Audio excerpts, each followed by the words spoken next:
സുധീഷിൻ്റെ മനസ്സിൽ നിധി ഇടയ്ക്കിടയ്ക്ക് ചീത്ത പറയുന്ന കാര്യങ്ങളാ. സുധി ഡോറ് തുറന്ന് നിധിയുടെ റൂമിലേക്ക് ചെല്ലും.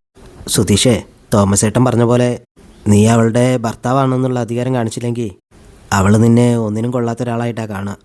സുധീഷ് പോയിട്ട് നിധിയുടെ അടുത്ത് പോയി കിടക്കുകയാണ്. ഉറക്കത്തിൽ നിധിക്ക് എന്തോ സ്മെല്ല് പോലെ തോന്നുമ്പോൾ നിധി ഉണരുമ്പോൾ തന്നെ സുധീഷിനെ കാണുന്നു. സുധി ഹായിന്ന് കാണുമ്പോൾ നിധി അവിടെ നിന്ന് ഞെട്ടി എണീക്കുകയാണ്. എന്നിട്ട് പറയും, സുധീഷ് എന്താ ഈ കാണിക്കുന്നത്? ബെഡിന്ന് ഇറങ്ങിപ്പോ. നിധി വേഗം പോയിട്ട് ലൈറ്റ് ഇടും. സുധി പറയും, ഞാനെങ്ങോട്ട് പോകാൻ? ഞാൻ നിൻ്റെ ഭർത്താവല്ലേ, ഇനി മുതൽ ഞാൻ ഇവിടെയാണ് കിടക്കാൻ പോകുന്നത്. സുധീഷ് നിധിയുടെ അടുത്തേക്ക് ചെല്ലുമ്പോൾ നിധിക്ക് പേടിയാവും. സുധീഷ് ചോദിക്കും, ഞാൻ ഈ അടുത്തേക്ക് വരുമ്പോൾ നീ എന്തിനാ ഇങ്ങനെ പിറകോട്ട് പോകുന്നു? റോഡിലൂടെ അലഞ്ഞു തിരിഞ്ഞ് നടക്കുന്നവരോട് വരെ നീ നന്നായിട്ടാണ് പെരുമാറാം, എന്നോട് മാത്രം എന്താ ഇങ്ങനെ? നിധി അപ്പോഴും പറയും, ഇവിടുന്ന് പോ. സുധി പറയും, ഞാനെങ്ങോട്ടും പോകുന്നില്ല. നിധി പറയും, എങ്കിൽ ഞാൻ പോകാമെന്ന് പറഞ്ഞിട്ട് നിധി പുറത്തേക്ക് ഇറങ്ങാൻ നോക്കുകയാണ്. അപ്പോഴേക്കും സുധി പോയിട്ട് ആ ഡോർ അടയ്ക്കും. നിധി സുഭാഷേട്ടാ എന്ന് വിളിക്കും. പക്ഷേ സുഭാഷൊന്നും ഇത് കേൾക്കുന്നില്ല. നിധി പിന്നെയും സുഭാഷേട്ടാ എന്ന് വിളിക്കും. സുഭാഷ് ഉണർന്നിട്ട് നികേഷിനെ ഹരീഷിനെയൊക്കെ വിളിച്ചുണർത്തും. അവർ ഡോറിൽ തട്ടി, നിധി മോളെ എന്താ പറ്റിയതെന്ന് ചോദിക്കും. സുഭാഷേട്ടാ, സുധീഷ് റൂമിൽ വന്ന് കയറിയിട്ടുണ്ട്, എനിക്ക് പേടിയാവുന്നു സുഭാഷേട്ടാ. സുഭാഷ് പറയടാ, വാതിലുറക്കടാ. ഹരീഷ് പറയും, താൻ എന്താടായി കാണിക്കുന്നത്, വാതിലുറക്ക്. സുധീഷ് പറയുന്നു, പോയേനടാ. സുഭാഷ് പിന്നെയും വാതിൽ ഉറക്കാൻ പറയുമ്പോൾ സുധീഷ് പറയും, സുഭാഷേട്ടൻ പോയിട്ട് സുഭാഷേട്ടൻ്റെ പണി നോക്ക്, ഇവിടെ എന്താന്ന് ഞാൻ നോക്കിക്കോളാം.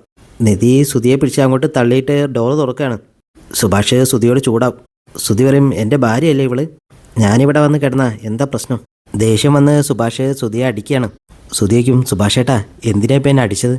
ഞാനിവളുടെ ഭർത്താവല്ലേ, ഞാനിവിടെ വന്ന് കിടന്നാ ഇവൾക്ക് എന്താ പ്രശ്നം? നിങ്ങൾക്കെന്താ പ്രശ്നം? എന്നെ അടിക്കുകയാണോ വേണ്ടത്? ഇതൊന്നും ശരിയല്ല സുഭാഷേട്ടാ, ഞാൻ വേറെ ആരുടെ ഭാര്യയുടെ കൂടെ അല്ലല്ലോ കിടന്നത്, എൻ്റെ ഭാര്യയുടെ കൂടെ അല്ലേ കിടന്നത്. സുഭാഷ് ദേഷ്യം വന്ന് പിന്നെ അടിക്കുകയാണ്. സുധി എണീറ്റ് തിരിച്ചടിക്കാൻ നോക്കുമ്പോൾ ഹരീഷ് പറയും, കൈ താത്തടോ. അതും പറഞ്ഞ് ഹരീഷ് സുധിയെ പിടിച്ച് കൊണ്ടുപോവുകയാണ്. നിധിയാണെങ്കിൽ പൊട്ടിക്കരയാണ്. അച്ഛൻ പറയും, മോളെ കഥ കടച്ച് കിടന്നു. ഹരീഷ് വേറെ റൂമിൽ സുധിയെ കൊണ്ടുപോയിടുമ്പോൾ സുധി പറയും, അവളെൻ്റെ ഭാര്യയല്ലേ, ഞാൻ അവളുടെ അടുത്തല്ലേ കിടക്കേണ്ടത്. ഹരീഷ് ചോദിക്കും, താനൊരു മനുഷ്യനാണോ, താൻ എന്തൊക്കെയാണ് ചെയ്യുന്നത്? ഏട്ടത്തി ചിലപ്പോൾ ഇന്ന് എന്നെ ഇവിടുന്ന് പോവും. സുധിക്ക് എങ്ങോട്ട് പോയാൻ? എന്നാൽ അതൊന്ന് ചോദിക്കണമല്ലോ. മോളെ നിധി എന്ന് പറഞ്ഞ് സുധി അവിടെ നിന്ന് എണീക്കുമ്പോൾ ഹരീഷ് പറയും, ഇരിക്കടാ അവിടെ. സുധിയെ പിടിച്ച് ബെഡിൽ കിടത്തി ഹരീഷ് അവിടെ നിന്ന് പോവാണ്. സുഭാഷ് വന്ന് നിധിയോട് മാപ്പ് പറയാണ്. നിധിയാണെങ്കിൽ കരഞ്ഞുകൊണ്ടേ ഇരിക്കുകയാണ്. നമ്മുടെ വീടല്ലേ, അതുകൊണ്ടാണ് ഞാൻ ഡോറ് ലോക്ക് പോലും ചെയ്യാതെ കിടന്നുറങ്ങാറ്. സുഭാഷ് പറയും, ഇനി അങ്ങനെയൊന്നും ഉണ്ടാവില്ല മോളെ. സുഭാഷ് പോയിട്ട് ഒരു ഗ്ലാസ് വെള്ളം എടുത്ത് നിധിക്ക് കൊടുക്കും. മോള് കിടന്നു. സുധിയാണെങ്കിൽ പിന്നെ എണീറ്റ് നിധിയെ കാണാൻ പോവാന്ന് പറയാം. ഹരീഷ് പറയും, കിടക്കടാ അവിടെ. സുഭാഷ് കൂടെ അങ്ങോട്ട് വരും. സുധി ചോദിക്കും, നിങ്ങളൊക്കെ എന്തിനാ എന്നെ ഇങ്ങനെ തടഞ്ഞു വെക്കുന്നത്? നിങ്ങളൊക്കെ പോയിട്ട് അവളെ പറഞ്ഞ് മനസ്സിലാക്കാൻ നോക്ക്, നിങ്ങളൊക്കെ ഈ ചെയ്യുന്നത് തെറ്റാണ്. ഞാൻ അവളുടെ ഭർത്താവല്ലേ, അപ്പോൾ ഞാൻ അവളുടെ കൂടെ അല്ലേ കിടക്കേണ്ടത്. അവർ രണ്ടുപേരും കൂടി സുധിയെ അവിടെ പിടിച്ച് കിടത്തുകയാണ്. രാവിലെ ആയി കഴിയുമ്പോൾ സുഭാഷ് വന്ന് നിധിയെ വിളിക്കും. ഹരീഷ് ചോദിക്കും, എടുത്ത് ഇതുവരെ എണീറ്റില്ലേ?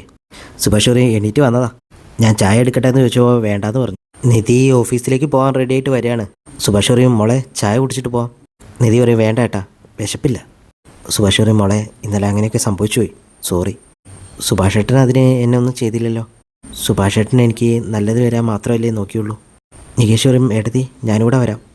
നിധി പറയും, വേണ്ടടാ, കോളേജിൽ പോകാൻ ഇനിയും സമയമുണ്ടല്ലോ, നീ പതുക്കെ പോയാൽ മതി. നിധി അവിടെ നിന്ന് ഇറങ്ങുമ്പോൾ ഹരീഷ് പറയും, ഏട്ടത്തി ഞാൻ ഡ്രോപ്പ് ചെയ്യാം. നിധി പറയും, വേണ്ട ഹരീഷ്. നിധി പോകുന്നത് ഒരു നിസ്സഹായതയോടെ നോക്കി നിൽക്കുകയാണ് എല്ലാവരും.